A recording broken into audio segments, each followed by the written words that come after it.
Hey guys, today I'm going to show you how to make a fairly simple version of steak tacos. First off, we are going to start by mincing half a white onion. I'm honestly not a trained chef, so I'm just doing whatever I think is right, which is probably wrong.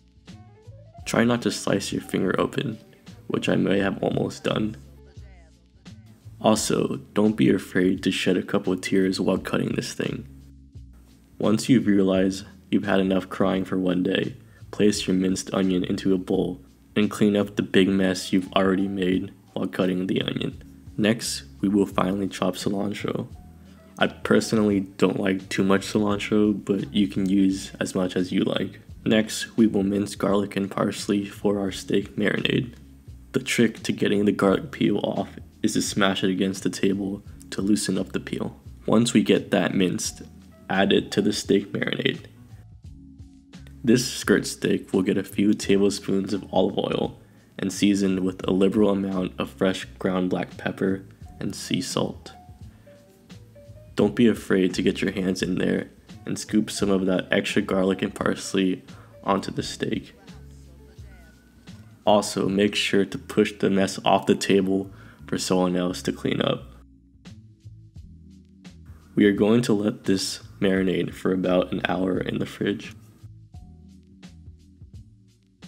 Before we begin cooking, allow your steak to cool around room temperature.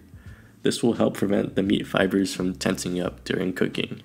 To ensure a nice crust on the outside of the steak, we want to ensure that the pan is ripping hot with oil. I'm aiming for medium rare on this steak, which should take about 2 to 3 minutes per side, but you can cook to your desired doneness. After cooking, it is important to let these guys rest to ensure that the delicious juices settle in the steak. After letting these steaks rest for about 10 minutes, you can finally cut into the steak and begin plating the steak tacos. Layer your tortilla with a few strips of steak and sprinkle on your onion and herb mixture and enjoy. I can honestly admit that this is one of the better steaks I've cooked. A nice crust on the outside and juicy and moist on the inside. I hope you enjoyed this recipe and hopefully you didn't burn down your house trying to cook this.